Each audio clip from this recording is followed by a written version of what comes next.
Bismillahirrahmanirrahim. Alhamdulillahirabbil alamin. Wa bihi nasta'in ala umuri dunya waddin. Wassalatu wassalamu ala asyrafil khalqi wal anbiya'i wal mursalin wa ala alihi wa ashabihi wa man tabi'ahum bi ihsanin ila yaumiddin. Kita lanjutkan syarah Bulughul Maram dalam tema mustalah al-hadis. Saya minta kertas ini ya, saya nggak ada nih. Bisa minta kertas ini. Apa? Yang masih yang tidak dipakai ada. Coba di itu ada kertasnya. Yang original ada, sebentar di sana mungkin ada. Dalam mustalah al-hadis kita akan mulai pada hari ini, insyaallah.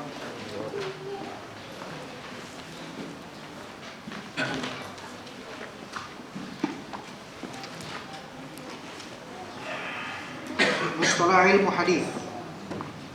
Definisi mustalah hadis adalah sebuah ilmu yang dengannya dapat diketahui kondisi perawi hadis dan hadis itu sendiri dari sisi diterima atau ditolaknya.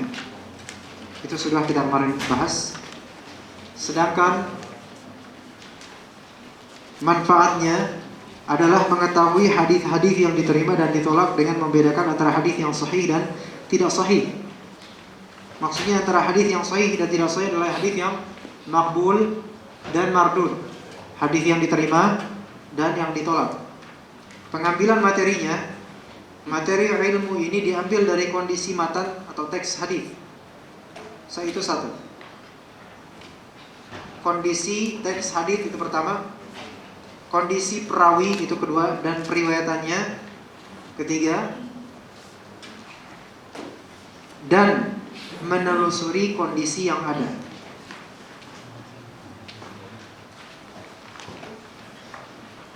Di sini apa terjemahan? Menelusuri kondisi yang ada.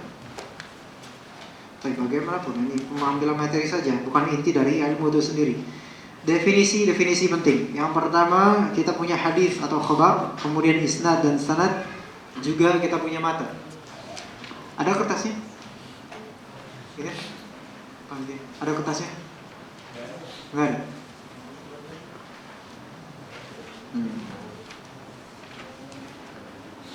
Tadi saya taruh mana? Tadi ada tuh.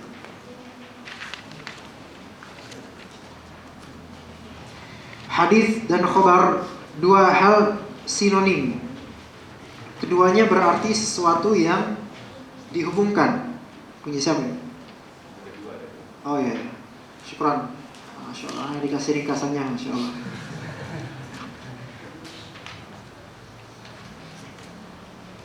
Hadis dan khabar berarti apa yang dihubungkan atau dinisbatkan atau disandarkan kepada Nabi Muhammad SAW dari sisi ucapan, perbuatan, ketetapan, dan sifat. Itu lebih tepat.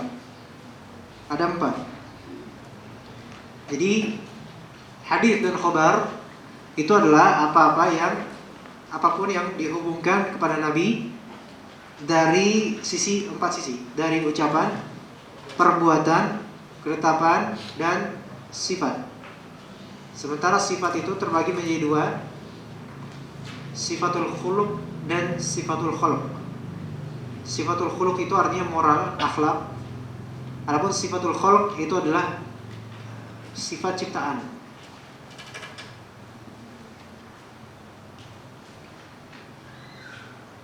Sebenarnya ini sangat ringkas, hadis dan khabar. Padahal pembahasan tentangnya itu bisa menjalar banyak hal. Itu hadis, apakah bisa disandarkan kepada tabi'in misalnya, atau sahabat. Hadis disandarkan kepada Nabi, ada yang disandarkan kepada sahabat, ada yang disandarkan kepada tabi'in. Ada lagi pembahasannya itu. Kalau misal disandarkan pada Nabi, namanya hadis marfu', yang terangkat pada Nabi. Kalau misal disandarkan kepada sahabat, maksudnya ujungnya adalah perkataan sahabat, bukan perkataan Nabi, maka itu menjadi hadis mauquf. Kalau misalnya ujungnya adalah perkataan milik atau disandarkan pada tabi'i, bukan sahabat, bukan nabi, maka hadis maqtu'. Ada nggak di sini? Oh, ada itu. Ada. Alhamdulillah.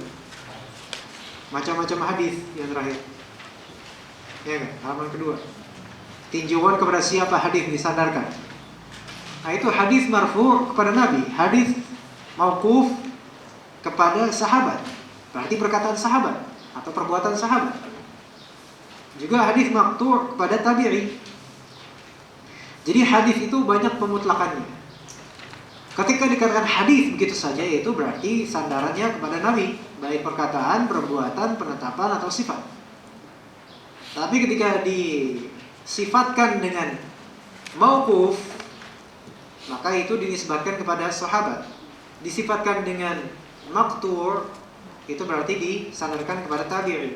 Itu ingat, istilah ini penting.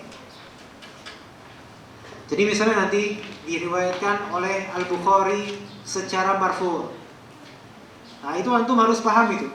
Ketika membaca kitab-kitab fiqih atau hadis, atau bahkan di kitab-kitab akidah yang bersanad atau yang ada pembahasan sanadnya, diriwayatkan oleh Al-Baihaqi secara marfu'.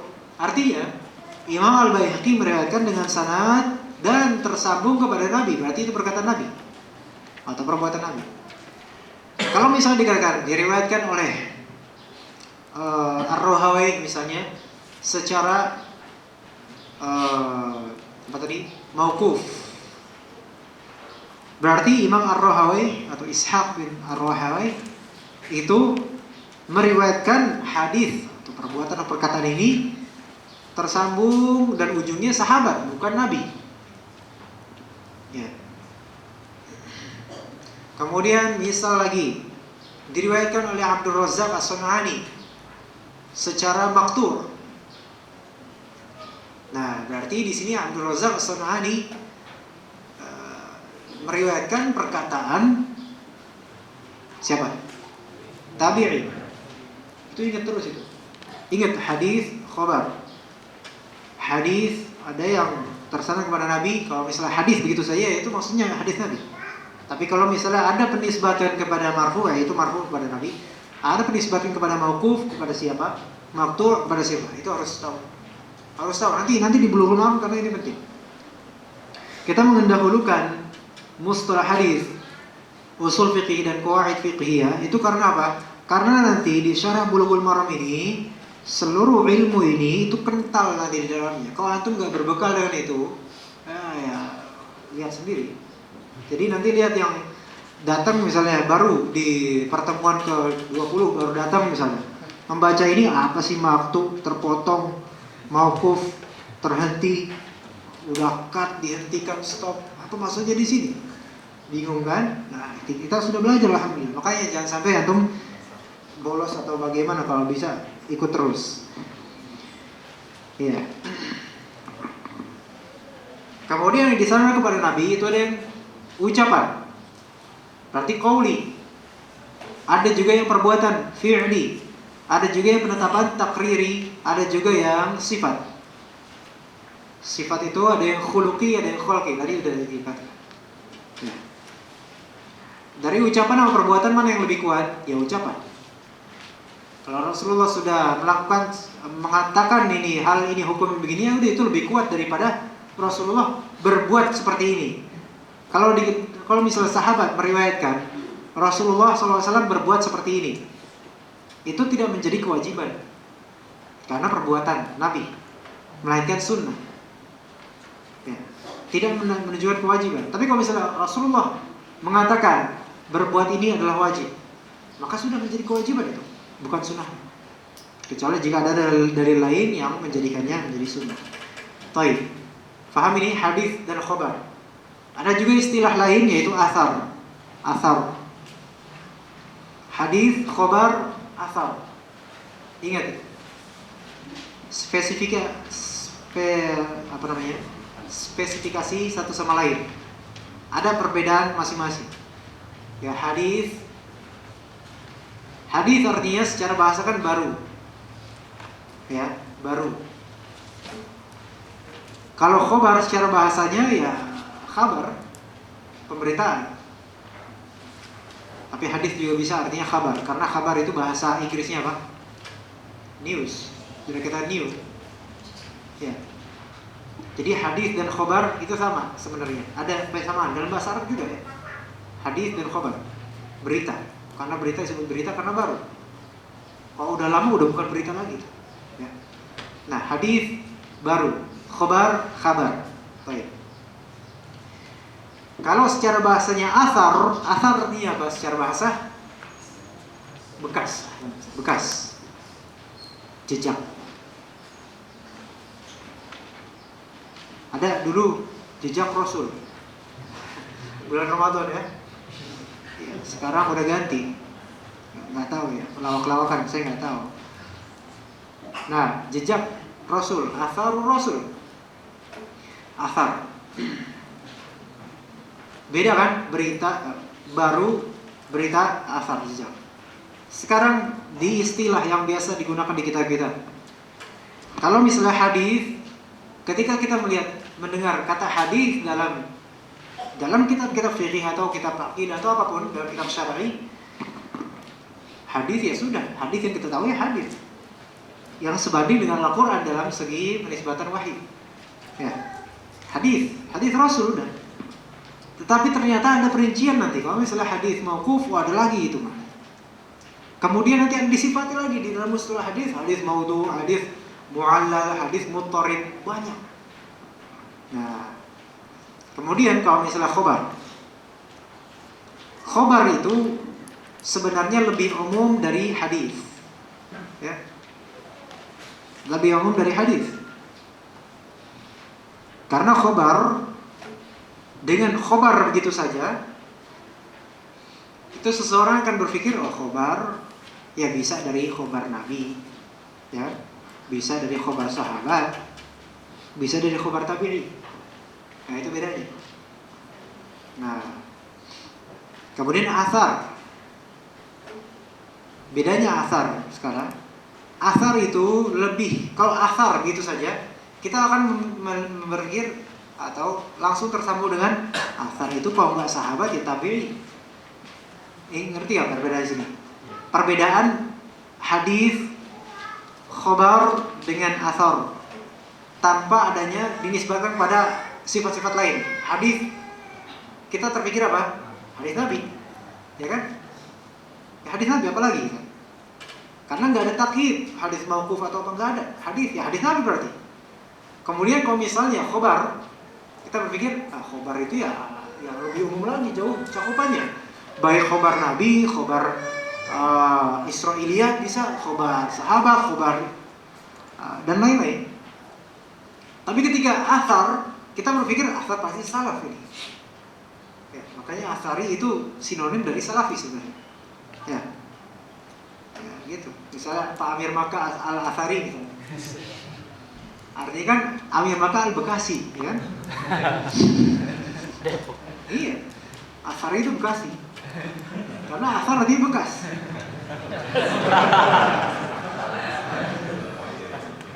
Athari, ya, athar. Kalau nggak tabi'i, sahabat atau tabi'i, salaf. Nah, makanya kalau misalnya athar yang dimaksud, kalau misalnya kita menginginkan hadis Nabi misalnya innamal a'malu binniyat, kita mau menggunakan istilah athar untuk hadis tersebut, kita katakan wa fil athari 'an Nabi sallallahu alaihi wasallam qala.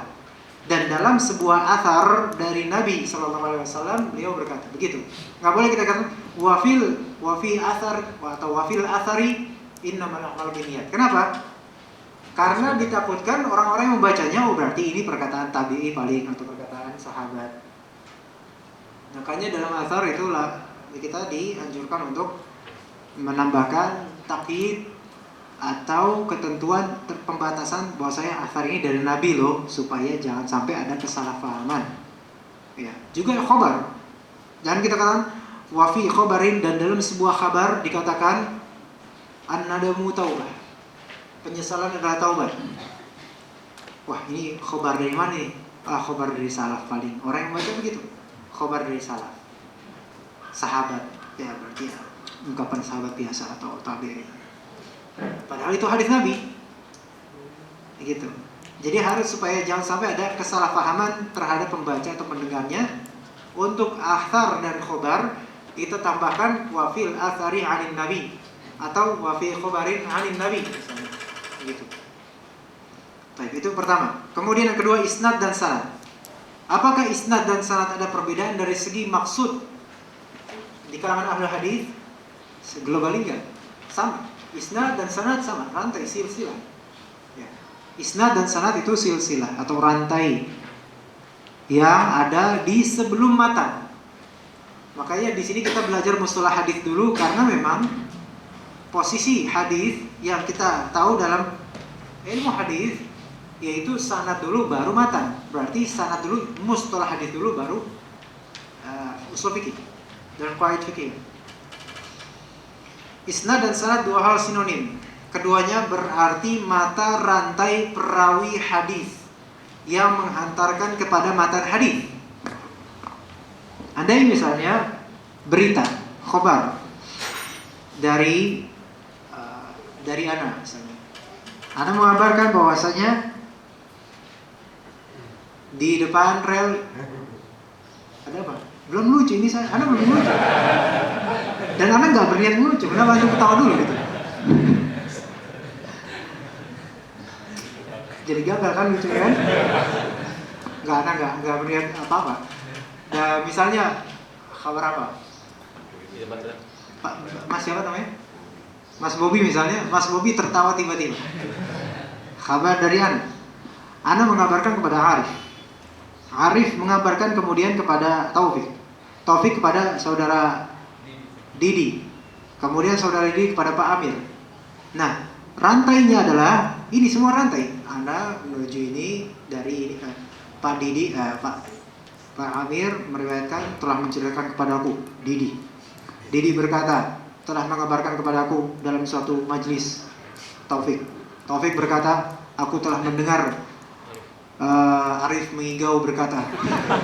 Arif berkata bahwasanya dia mendengar saya berkata Pak Bobi tertawa tiba-tiba. Jadi matanya apa? Pak Bobi telah tertawa tiba-tiba. Sanadnya apa? Dari Pak Amir sampai ke itu sanad. Gitu, silsilah, rantai. Nah, makanya dalam hadis kalau misalnya rantainya ada yang lemah, salah satu bagian rantai lemah, maka itu berarti nggak kuat, dhaif namanya. Kalau misalnya rantainya itu ternyata ada yang putus, nah ini berarti putus berarti nggak nyambung. Nah, berarti nggak diterima. Kalau rantainya bagus, hasan namanya. Hasan. Kalau misalnya rantainya kuat, ini sahih. Benar. Nah, sekarang kadang-kadang rantai itu banyak ya, dan semuanya kuat. Tetapi ternyata ada saling bertabrakan satu sama lain padahal dalam satu tema. Nah, ini nanti ada pembahasannya nanti tentang syadz dan mahfuz. Ya. Juga ada pembahasan dalam ta'arud dalam usul fikih itu nanti itu yang enggak sekarang. Jadi isnad dan sanad itu sinonim. Keduanya berarti mata rantai perawi hadis yang menghantarkan kepada matan hadis. Sekarang matan. Jadi tadi kita tahu sanad secara bahasa artinya silsilah, mata rantai ya. Sekarang kalau matan apa secara bahasa? Matan itu secara bahasa artinya kekuatan. Salah satu sifat atau asma Allah apa? Sifat Allah. Matin. Nah, Dzul Quwwatil Matin. Kuat. Nah, matan itu kuat. Nah, makanya dalam pembelajaran ilmu syar'i itu ada yang dinamakan matan dan ada syarahnya, ada hasyiatnya, ada ta'liqnya. Matan itu seperti misalnya ini kitab Mustalah Hadits karya Syekh Utsaimin. Ketika kita membuka, ya ini matannya. Matan itu adalah kalimatnya sendiri, tulisannya. Itu matan. Antum bedakan matan dengan nazom. Tahu ada yang pernah dengar nazom? Nazom itu bait syair yang biasa dihafal oleh para pelajar, misalnya Ajrumiyah misalnya. Pernah dengar Ajrumiyah? Minimal pernah dengar lah. Ajrumiyah kitab nahwu basic, grammarnya Arabik. Nah, Ajrumiyah itu ada matan. Ya. Matan berisi, ya kalau matan itu biasanya disebut matan ya nasr. Matan ini terbagi menjadi ini, isim terbagi menjadi apa, fi'il terbagi menjadi ini, isim tanda-tandanya begini. Matan. Kemudian pernah dengar Ibriti ya? Dari Mesir. Al-Ibriti. Nah, Ibriti ini rahimahullah, seorang ulama Syafi'iyah dari Mesir, itu membuat nazm, syair. Jadi yang tadi matan dibuat bentuk syair dengan seninya, kemudian dihafal oleh ulama. Begitu juga kitab Al-Waraqat karya Al-Juwaini juga dibuat itu. Ini jadi ini matan. Ini matan. Teks ya. Matan.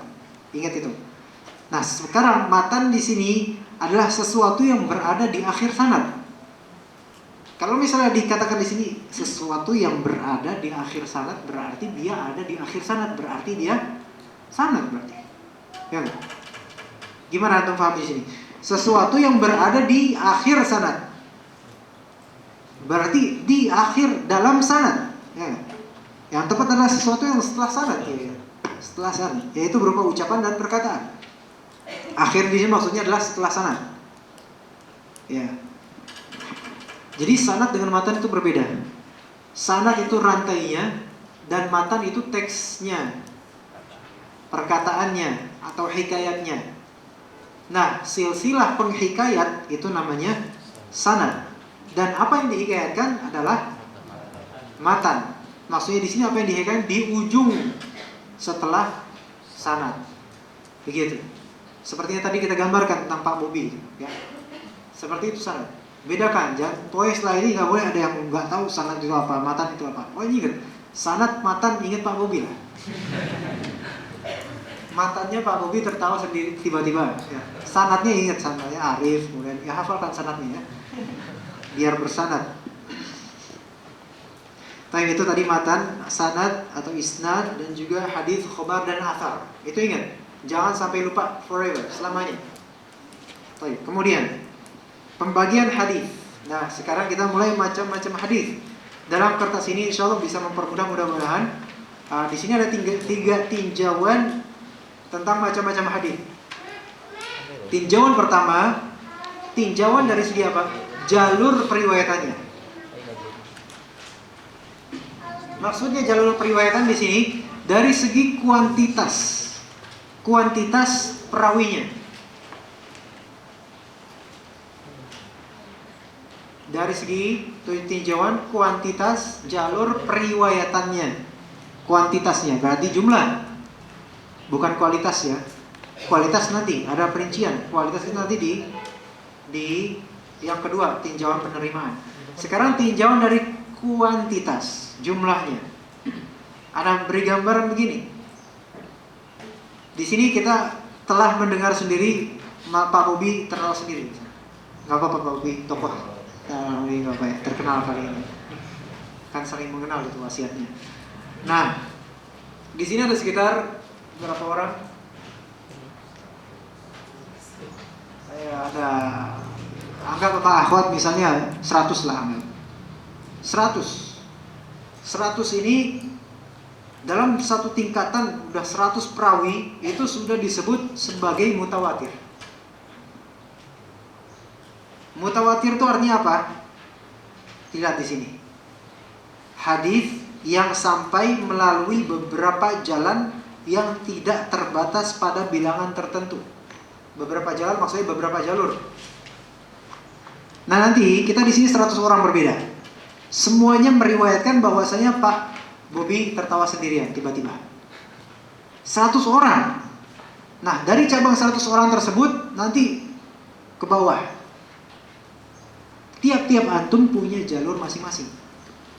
Tiap-tiap antum membuka jalur masing-masing, jalur periwayatan. Ya enggak?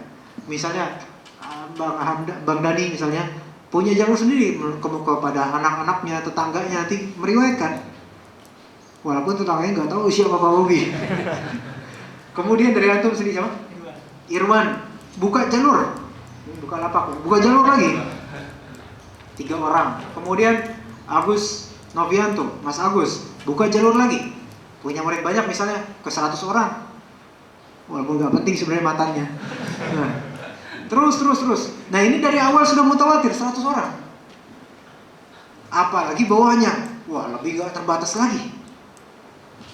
Nah ini tuh yang disebut mutawatir. Kecuali misalnya dari 100 orang ini cuma 4 orang atau 3 orang sajalah yang punya pendengaran. Terus ngapain ngumpul di sini? 3 orang nih punya pendengaran ya. 3 orang saja.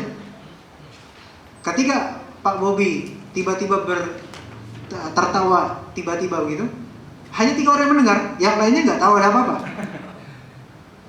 Nah, kemudian misalnya 3 orang itu adalah Radit, Ghulam, dan Taufik. Cuma mereka yang Ana aja lah, masalah kedua.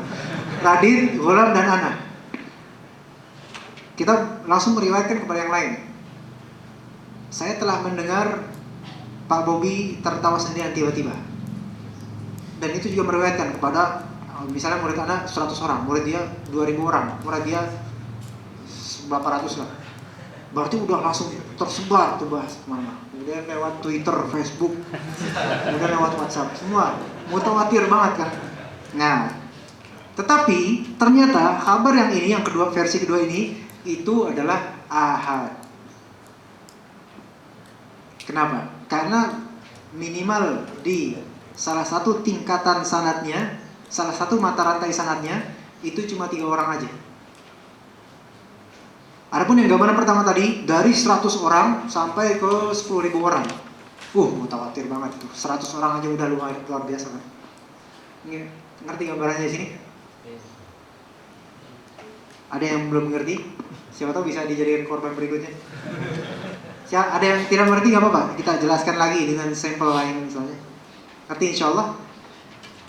Baik, jadi dari tinjauan kuantitas jalur periwayatan terbagi menjadi 2. Kuantitas, ingat, jumlah. Bukan kualitas dulu, kuantitas, jumlah. Yaitu mutawatir dan ahad. Mutawatir itu adalah hadis yang sampai di sini maksudnya bersambung ya. Jadi nggak ada ibrah kalau misalnya mutawatir tapi nggak bersambung, itu nggak usah dibicarakan lagi. Yang bersambung melalui beragam jalan yang tidak terbatas pada bilangan tertentu. Maksudnya tidak terbatas di sini ya mau berapa? 100 orang, nah, atau 50 orang, atau 40 orang ya. Ia adalah hadis yang diriwayatkan oleh sejumlah perawi yang tidak mungkin mengandung kebohongan. Dan mereka tidak mungkin bersepakat untuk berbohong. Arti di sini, misalnya kita mendengar beliau Pak Bobi tertawa tiba-tiba, 100 orang. Kemudian tersebar di masyarakat, kemudian setelah kita meriwayatkan pada masing-masing murid atau tetangga atau anak buah. Dan itu nggak mungkin kita bersepakat di sini untuk berdusta. Tolong nanti riwayatkan Pak Bobi, tahu sendiri. Enggak. Saking apa? Saking banyaknya orang yang meriwayatkan. Ya. Jadi sulit kalau dibayangkan, ini mereka bersepakat untuk berdusta untuk meriwayatkan satu hadis yang semakna ini, nggak mungkin. Nah itu mutawatir. Jadi syarat mutawatir sebagian mengatakan ada 3. Yang pertama syarat mutawatir itu perawinya banyak dengan jumlah yang sampai menenangkan, ya, atau jumlah yang meyakinkan. Jadi syarat pertama perawinya itu banyak dengan jumlah yang meyakinkan. Kalau misalnya jumlahnya cuma 15, itu belum sampai keyakinan. Belum meyakinkan. Ya. Dan itu relatif sebenarnya, relatif. Dan jumlahnya 10 doang, itu para ulama, jumhur ulama mengatakan 10 atau 11 atau 12 itu tidak meyakinkan. Ya. Tapi kalau 100 atau 50 atau 40 lah itu sudah meyakinkan. Gambarannya nanti ada gambaran lebih ya. Ini baru sedikit. Itu mutawatir. Yang pertama, perawi banyak dengan jumlah atau kuantitas sampai meyakinkan. Kedua, syarat kedua, tidak mungkin para perawi tersebut bersepakat untuk melakukan kedustaan. Ya. Gak mungkin mereka berkonspirasi dan gak bakal semasif dan terstruktur itu, gak tersistematika, gak mungkin. Ya. Jadi dari 40 atau 50 perawi dalam satu tingkatan sanad itu nggak mungkin mereka berkonspirasi. Kita bikin pernyataan dusta ini, nggak mungkin. Tapi kalau misalnya mungkin, misalnya ya di zaman ini mungkin, kalau zaman ini mungkin banget. Nah itu nggak bisa dikatakan mutawatir karena ada kemungkinan melakukan kedustaan. Kemudian digugat kan, nggak diterima di situ. Nah kemudian yang ketiga bahwasanya tiap perawi itu mereka bersandar pada pendengaran atau penglihatan. Bersandar pada pendengaran langsung atau penglihatan. Seperti sami'tu, aku telah mendengar fulan berkata. Nah, itu pendengaran. Atau melihat ra'aitu, aku telah melihat. Misalnya tadi kan 3 orang atau 100 orang, ya. 50 orang mendengar langsung Pak Bobi ketawa walaupun gak melihat, tapi mendengar ini suara Pak Bobi ini ketawa tiba-tiba. 50 orang melihat langsung tapi gak mendengar. Ro'ai itu Pak Bobi dhahikan tiba-tibaan. Tertawa tiba-tiba. Tapi tahu itu pasti tertawa itu. Nah, mutawatir ini. Karena apa? Berdasarkan panca indera yaitu melihat atau mendengar. Itu 3 syarat mutawatir. Baik, sekarang ahad. Ahad asalnya dari kata ahad, siji. Ahad adalah hadis yang sampai kepada kita melalui jalan yang terbatas dan tertentu. Sebenarnya terbatas di sini maksudnya adalah sedikit perawinya. Dalam satu tingkatan ada perawi yang minimal yang tidak mencapai jumlah perawi mutawatir atau mencapai jumlah mutawatir. Hadis yang sampai kepada kita melalui jalan yang terbatas dan tertentu. Jika jalur periwayatan tersebut kokoh, ya, maka dapat dijadikan sebagai landasannya ilmu. Maksudnya jika sahih, walaupun ada cuma 3 orang di satu tingkatan yang meriwayatkannya, maka sahih. Maka nanti hadis ahad terbagi menjadi beberapa bagian. Ya. Ada hadis sahih bi dzatihi dan seterusnya. Baik, gambarannya lagi nih. Misalnya apa contohnya? Misal saya mengajar Bulughul Maram. Di hadapan saya 100 orang. Nah, itu mutawatir bukan? Mutawatir. Antum melihat dan menyaksikan dan mendengar. Kemudian dari 100 orang tersebut, antum masing-masing semua 100 orang memiliki murid. Masing-masing 1 murid. Berarti dari Hasan kemudian ke 100 orang. Ya. Kemudian bawahnya 100 orang. Bawahnya misalnya 1000 orang. Bawahnya 10.000 orang. Kemudian baru tertulis di kitab-kitab bahwasanya dulu Hasan pernah mengajar Bulughul Maram misalnya. Di kitab-kitab sejarah misalnya. Masya Allah. Nah, itu mutawatir bukan? Jelas mutawatir. Oke. Tapi bagaimana jika misalnya di sini 100 orang semuanya nggak bisa melihat, nggak bisa mendengar kecuali 5 orang. 5 orang yang bisa melihat dan bisa mendengar, itu pun nggak memperhatikan. Nah 5 orang ini tapi ngelihat dan mendengar. Kemudian 5 orang ini meriwayatkan kepada murid-murid yang lain ya nggak dengar ya mau apa? 5 orang ini kemudian meriwayatkan kepada 100 orang. Nah, 100 orang ini kemudian meriwayatkan kepada 1000 orang. Sekarang 1000 ini, 1000 itu jumlah yang sangat meyakinkan. Tetapi kita di sini melihat dari jumlah paling minimalnya di antara tingkatan-tingkatan sanad ini, di antara rantai-rantai ini, mana yang paling minimal? 5. Berarti mutawatir atau enggak?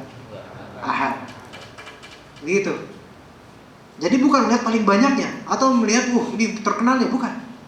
Tapi melihat yang paling mana minimalnya. Itu tentu setelah kita menggabungkan jalur-jalur.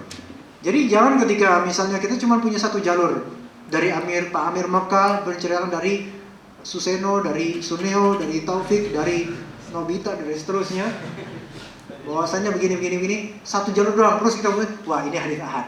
Ya itu karena antum tahu satu doang kayak untuk ini ahad. Kalau misalnya di jamaah, seterusnya baru kita bisa menghukumi ini ahad atau mutawatir. Jadi penghukuman ahad atau mutawatir, ya harus ada keahlian takhrij hadis, menggabungkan hadis-hadis. Jangan ketika misalnya Sahih Bukhari, innamal a'malu binniyat. Wah, satu hadis. Oh, sanadnya cuma satu nih. Berarti ini hadis ahad. Kemudian hadis kedua, sanadnya satu doang. Hadis ahad. Ya 5.000 hadis, 80 juta hadis semua hadis ahad semua jadi. Karena kayaknya berarti satu jalur. Enggak gitu caranya. Tapi melihat ke berbagai jalur. Jadi kita sekarang nggak bisa kita menghakimi dengan ijtihad kita ini ahad, ini mutawatir, ini apa, kecuali bertaklid. Kecuali kalau sudah punya ilmunya, punya kitab-kitabnya, baru kita menjamak dan barulah kita tentukan dengan keilmuan tentunya mana yang ahad, mana yang mutawatir. Baik, ya. Gambarnya jelas ini. Jelas. Kalau misalnya dari 100 orang.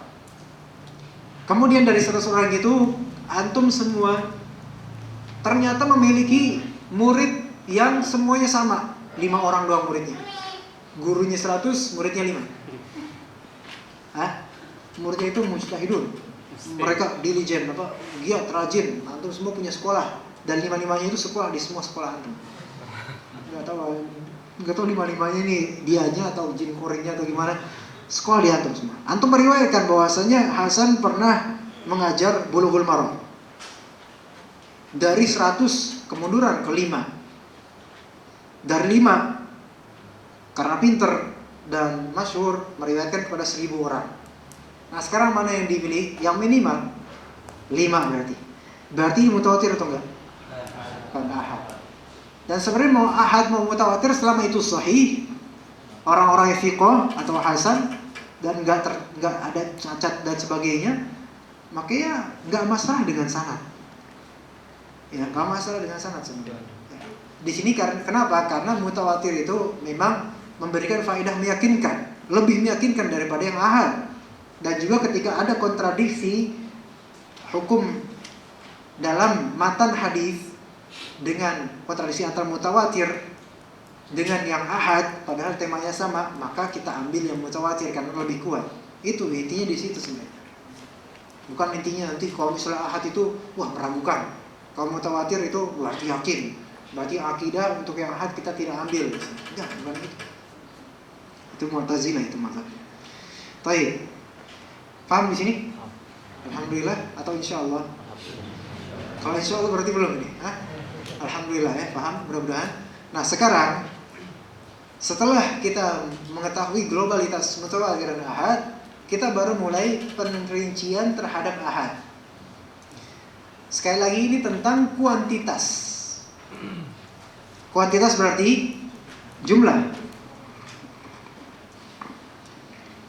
Nah ahad itu memang secara zahir maknanya satu.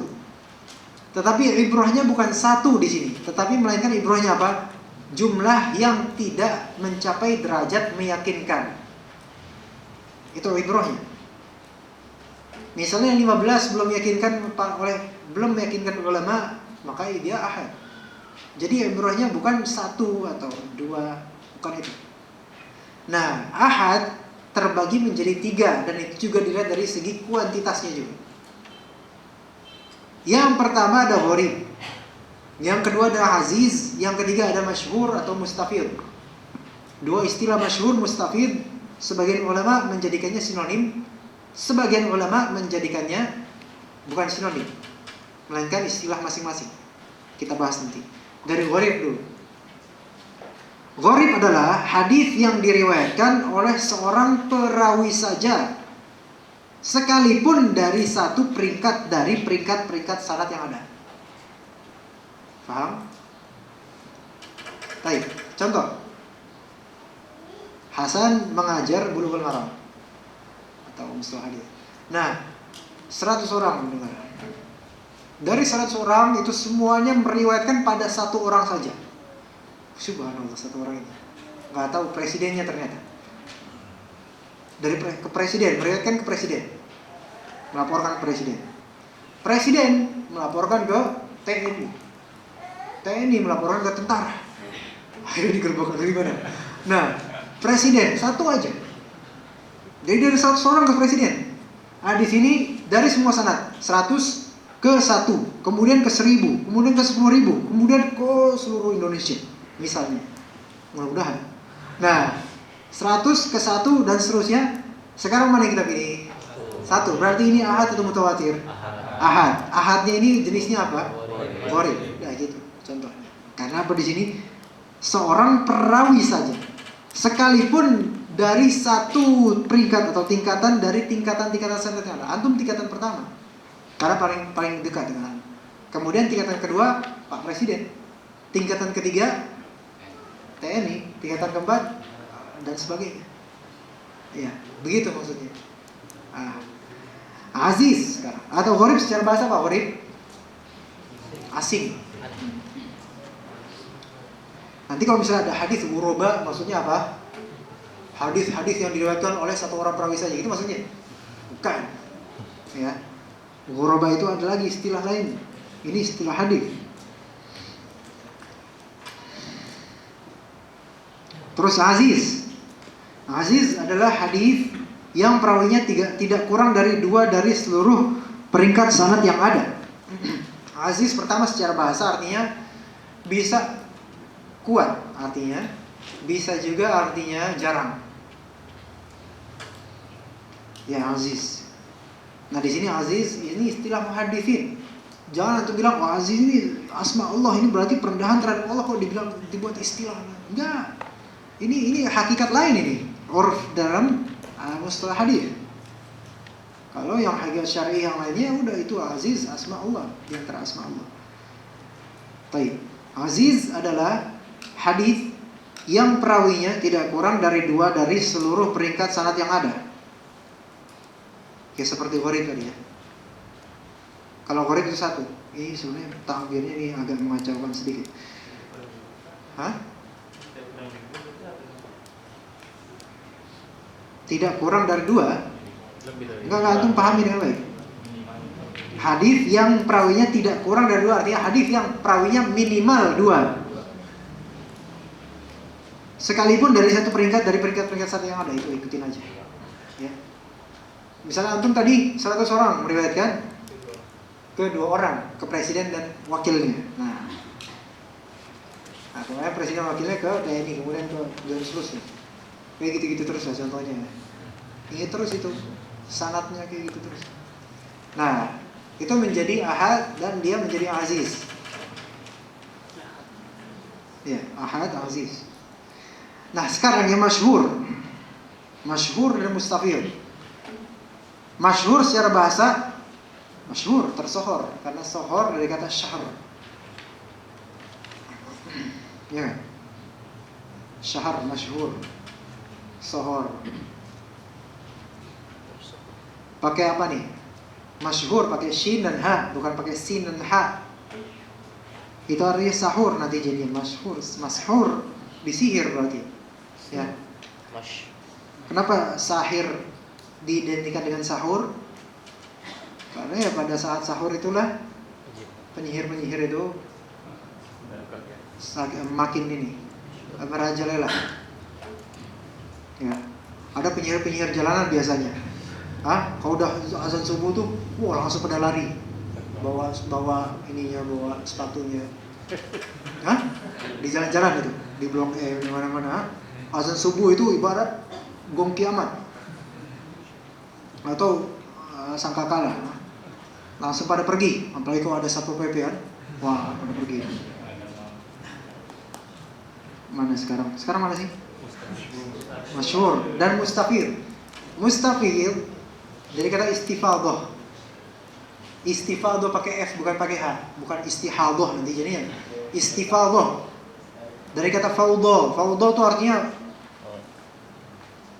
redundant, membludak. Banjir. Antum ada ember, nyalain keran terus sampai ini banjir. Itu istifadhah. Faudha namanya.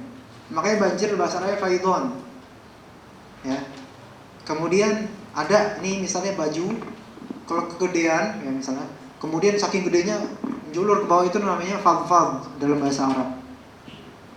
Udahlah nggak usah, itu nggak nyambung ya. Mustafid, mustafid itu banjir ya. Apa sih Indonesia lebih tepatnya apa? Yang lebih sopan lah katanya apa? Meluap, ya meluap. Ahsan. Masyhur dan mustafid adalah dua hal sinonim. Ini perbedaan pendapat sebenarnya. Ada yang mengatakan masyhur itu 3, mustafid itu yang lebih, atau masyhur itu 3 dan sebagainya. Mustafid itu adalah ada kategori sendiri. Ada yang membagi hadis dari tinjauan jalur periwayatan jadi 3 bagian: mutawatir, mustafid, dan ahad. Ada seperti itu. Tapi yang jumhur mengatakan cukup mutawatir dan ahad. Adapun mustafid itu sinonim dari masyhur, kata jumhur. Nah, masyhur atau mustafid adalah hadis yang diriwayatkan oleh 3 orang atau lebih di dalam setiap peringkat sanadnya, yang tidak sampai kepada tingkatan hadis mutawatir. Tidak semenenangkan hadis mutawatir.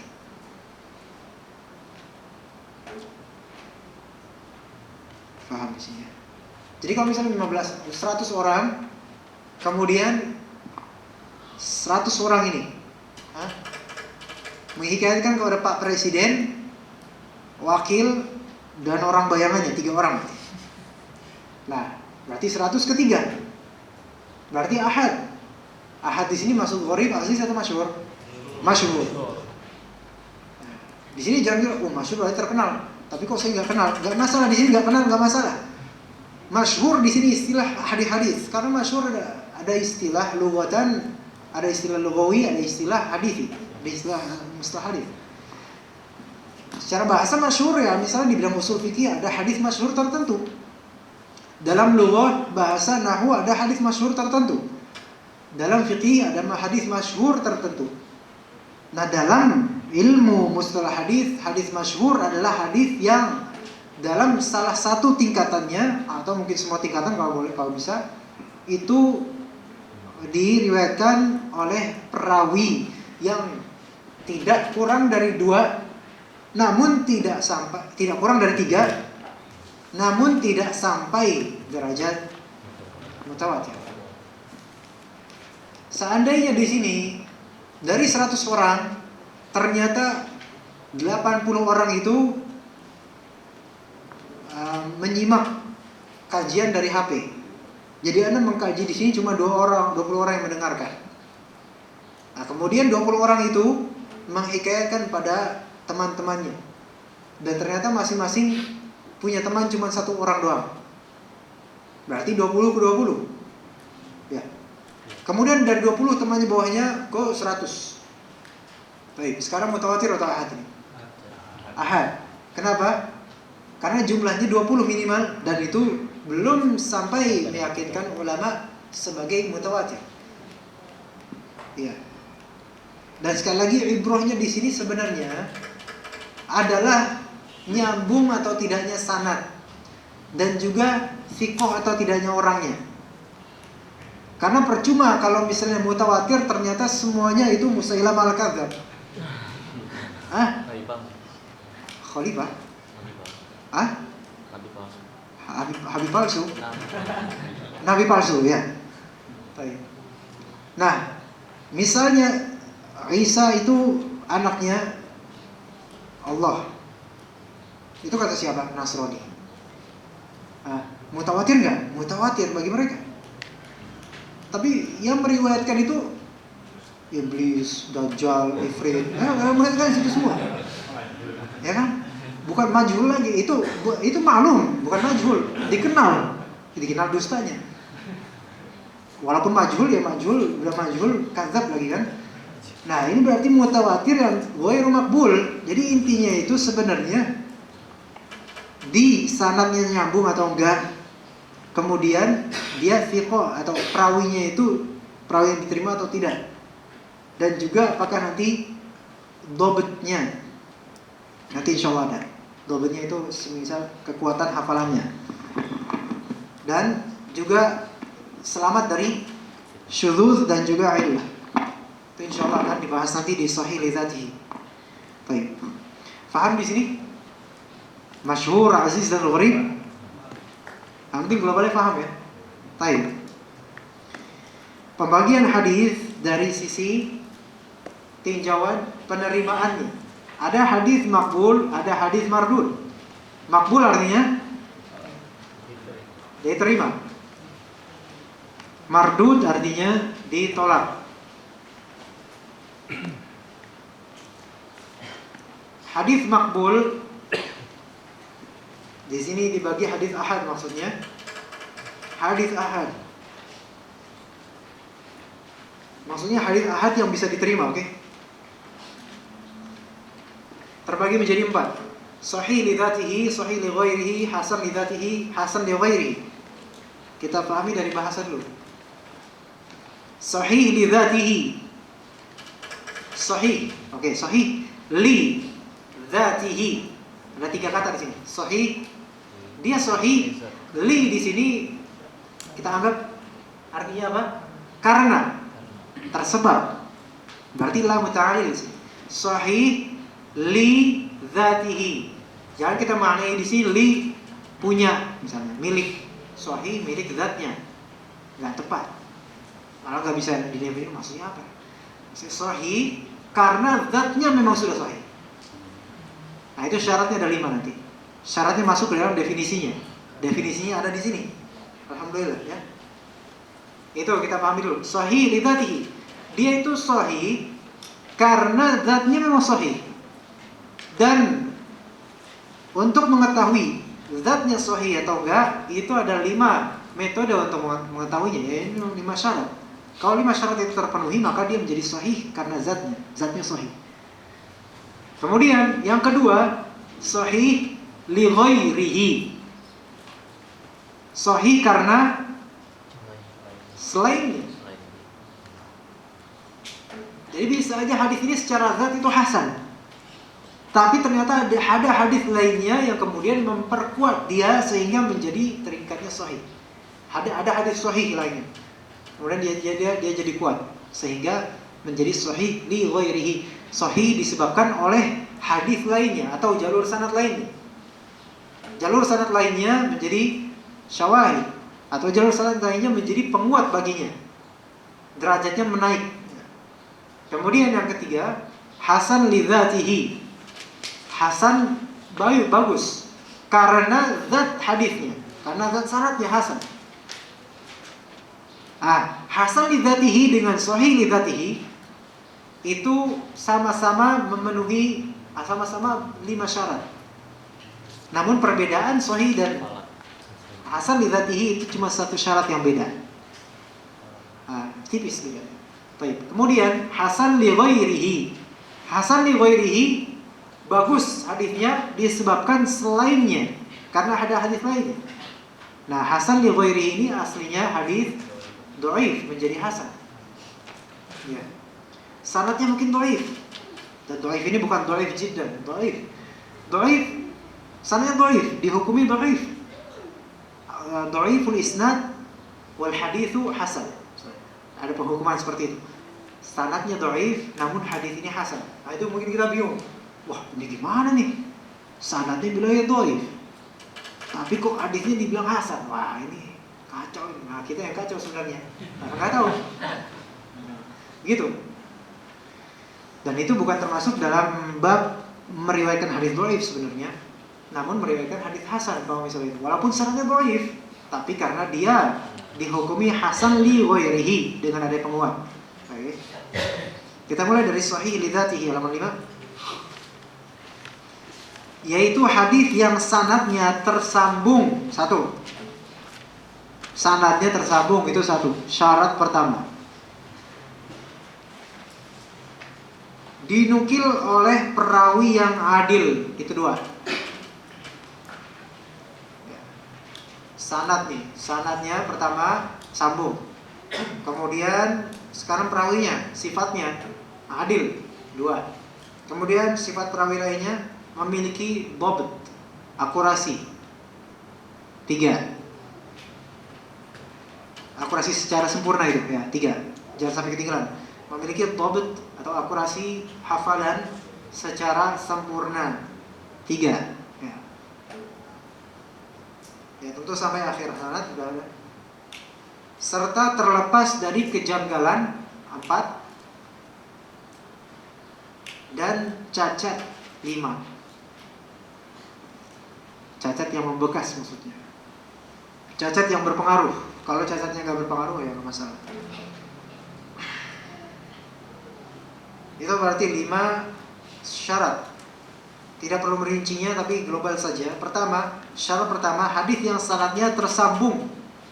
Karena kalau misalnya ada keterpotongan atau keterputusan itu nggak mungkin disifati sahih. Ya, nggak mungkin disifati sahih. Misalnya, Taufik melihat anak berkata atau melihat anak mempelajari atau mengajar Bulughul Maram. Beliau Taufik meriwayatkannya. Kemudian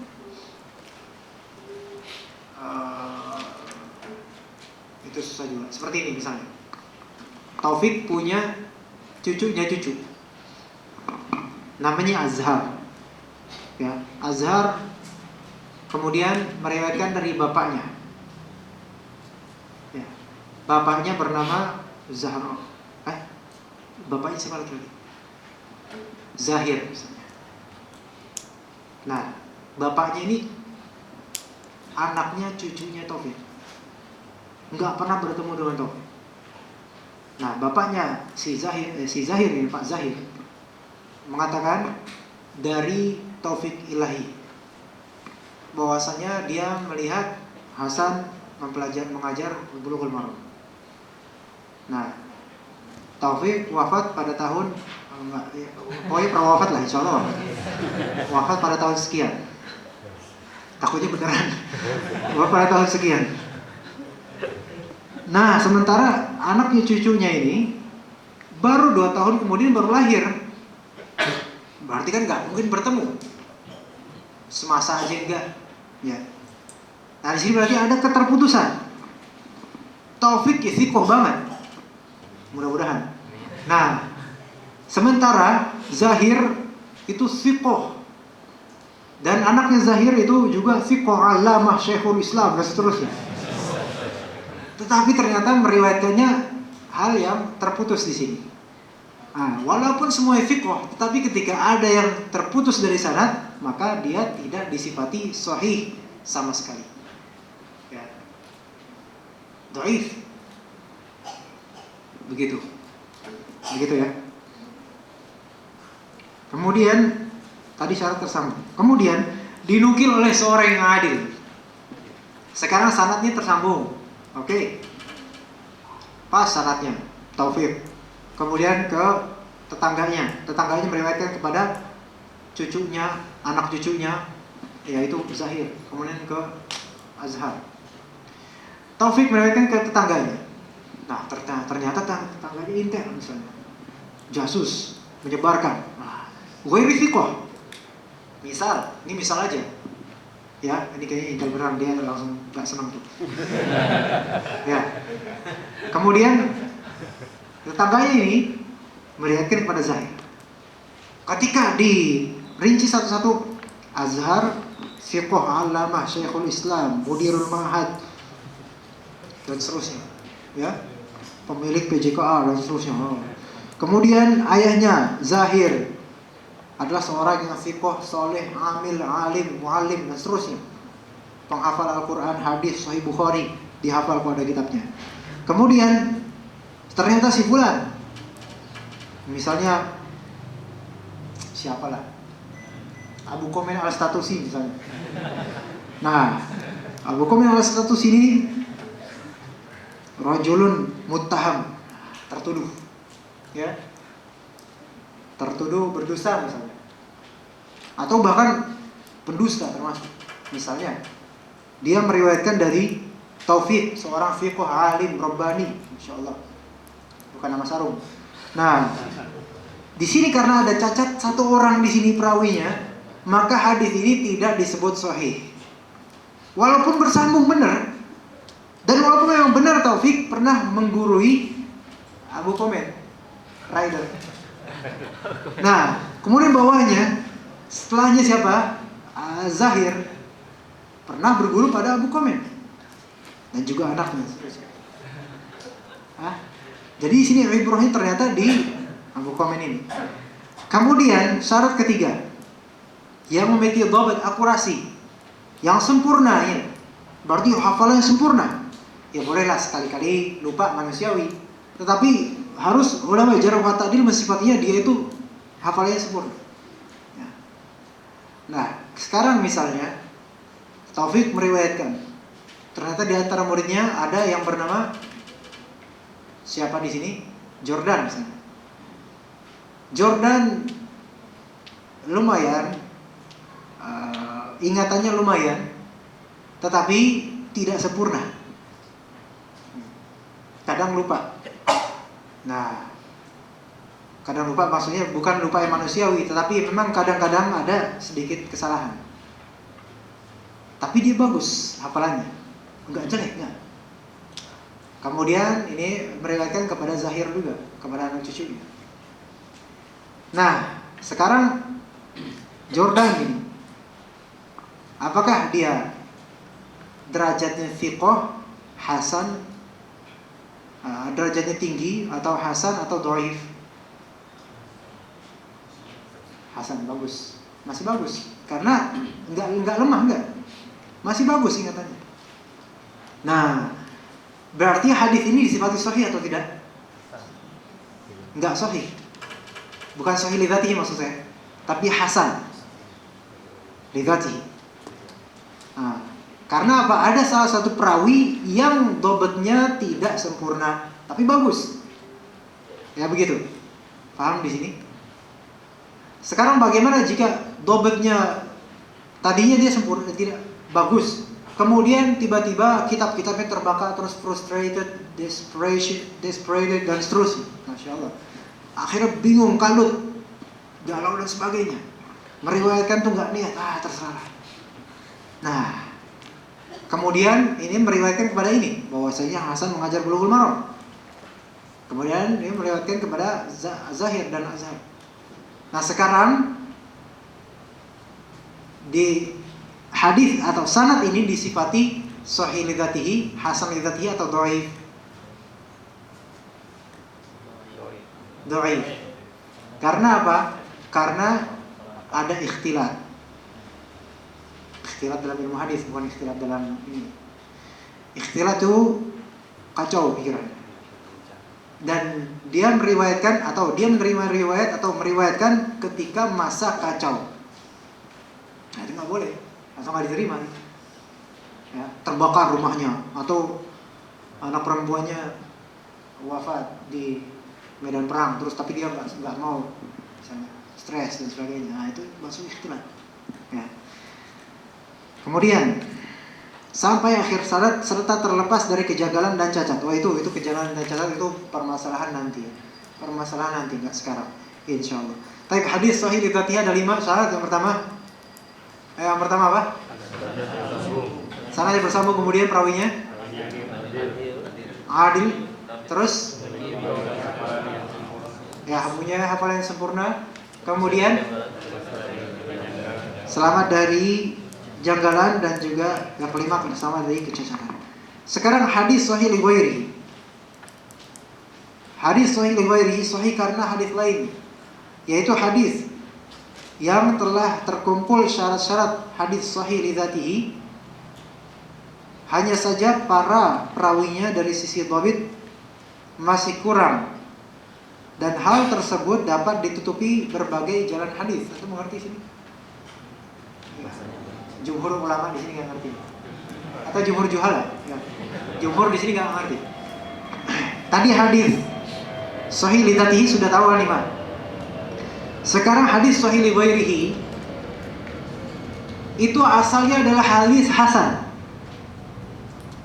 Paham di sini? Itu mengerti aja. Hadis hasan li dzatihi itu apa sih? Kita lihat hadis hasan li dzatihi itu. Halaman berikutnya, kita pahami hadis hasan li dzatihi dulu untuk bisa memahami hadis sahih li ghairihi. Hadis hasan li dzatihi yaitu hadis di mana syarat-syarat hadis sahih li dzatihi telah terkumpul, hanya saja peringkat perawinya dalam kedhabitan kurang. dan kekurangannya tidak dapat ditutupi dengan sesuatu kelebihan yang lain. Ini kita praktek contoh di sini aja. Tadi Anda meriwayatkan kepada Taufik kepada Jordan bagus orangnya, fiqh, tapi soal akurasi dia menengah kelasnya. Kemudian ke Zahir dan ke Azhar. Zahir dan Azhar udah fiqh dan bagus, ya. Sempurna dobitnya. Nah di sini ada, oh berarti dari periwayatan ini ada satu yang dobitnya kurang, maksudnya kurang sempurna. Berarti sanad ini hasan lidzatihi. Kemudian kita cari jamak, kita cari lagi jalur lain, ada nggak jalur lain misalnya dari Taufik ke lain, ya Taufik dari lain, kemudian ketemu jalur Taufik ke Abu Komen Al-Statusi. Ini Abu Komen ini maudhu dia, udah tinggalin, nggak ada ibroh dia. Kemudian cari-cari lagi, oh nggak ada. Berarti tidak ada jalur lain untuk mengangkat sanad ini menjadi sanad sahih li ghairihi. Ngerti? Tetap hasan secara zatnya, nggak ada sanad penguat, nggak ada sanad tambahan yang menguatkan.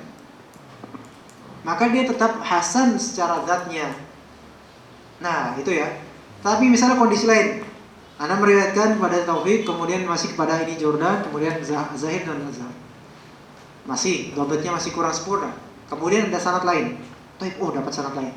Sanadnya ada kemudian Taufik, kemudian Arif Indrawan. Dan ternyata Arif Indrawan kok bawah-bawahnya. Dari Arif Indrawan itu thiqah dan alim dan mumtaz dan masya Allah dan subhanallah walhamdulillah dan seterusnya, thiqah. Dan juga pintar, jenius. Nah, berarti dia perawi yang bernama Arif Indrawan ini telah melengkapi syarat untuk menjadi sahih li dzatihi. Ya kan?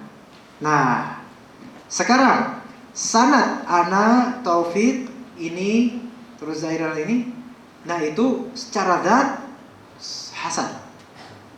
Tapi sanadnya dia ana Taufik Arif dan bawah-bawahnya yang sahih dan hafal itu sahih atau hasan? Sahih secara zat.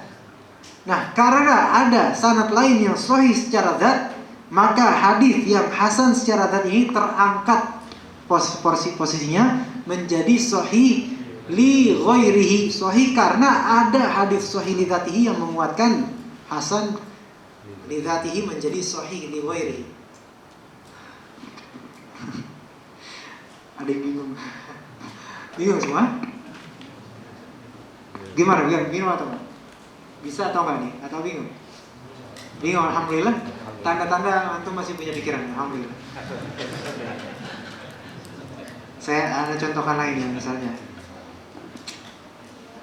Contoh lain. Gak ada apa-apa nih. Misalnya ya, gimana gambarnya? Misalnya gambar ini satu jalur ya, ini satu jalur ya. Perhatikan, ini jalur A, ini jalur B. Tapi sekarang ada jalur A atau jalur B kita ini dulu. Kita mulai dari sahih li dzatihi dulu ya. Hasan, bawahnya Taufik. Hasan ini sifuh makbul. Kemudian Taufik ini juga ya insyaallah hampir mirip walaupun enggak mungkin sama lah. Taufik ya. Bawahnya Jordan setelah teliti, Jordan ini masya Allah fiqh, jujur. Tapi dia hafalannya setengah. Ya lumayan lah, enggak sempurna. Oke, berarti di sini Jordan ya. Perhatikan Jordan di sini. Jordan meriwayatkan pada Zahir, di bawahnya Azhar. Zahir dan Azhar oke fiqh dan hafal, kuat hafalannya. Sekarang masalah di Jordan sini, hafalannya standar, berbasis kompetensi, standar, ya. Nah, masalahnya dia nih, poinnya di dia. Ini udah bagus, ada dia.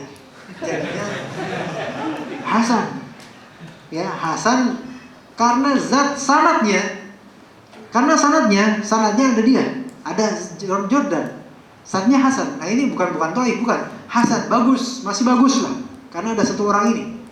Andai kalau misalnya dia itu Jordan itu bagus sekali hafalannya, baru jadi sahih li dzatihi. Nah, paham di sini perbedaannya. Kalau sahih li dzatihi itu lengkap semuanya. Semuanya itu thiqah adil, kemudian semuanya itu hafalannya kuat, akurasinya kuat, ya, dan juga seterusnya. Nah, sekarang kalau misalnya Jordan ini ternyata dia hafalannya sedang-sedang, nah berarti Hasan li dzatihi atau Hasan apa? Hasan li dzatihi. Secara zat, di sini lihat dari zatnya tersendiriannya, zat. Bukan lihat dari faktor lainnya, bukan, dari faktor zat sanadnya tiap-tiap rawi. Oke? Paham di sini? Baik. Sekarang misalnya, oke, udah sahih li dzatihi kita buang, sekarang hasan li dzatihi. Ada, oke, thiqah dhabit. Thiqah dhabit. Thiqah tapi kurang dhabit. Zahir thiqah dhabit. Azhar thiqah dhabit. Berarti minusnya di sini sedikit. Nah, hasan li dzatihi. Terus kita mau mencari sanad lain dalam hadis yang sama supaya hadis ini bisa terangkat derajatnya menjadi sahih li ghairihi. Kita cari, kita gali, kita kais-kais di tanah, ketemu kelabang, ketemu cacing, kais-kais. Akhirnya tidak ketemu. Ya. Nah, berarti kita masih menghukumnya hadis apa? Sanadnya hasan li dzatihi. Kemudian baru 10 tahun kemudian baru kita ketemu sanad lain. Ya, karena kejahilan kita selama 10 tahun, akhirnya 10 tahun baru ketemu sanad.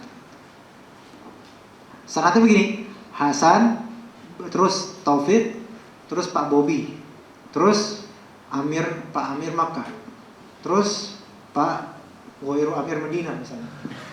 Nah ini dari anak Taufik thiqah. Okay. Sekarang Pak Bobi ini Masya Allah hafalannya kuat, tapi nggak thiqah dia. Sering tiba-tiba tertawa misalnya.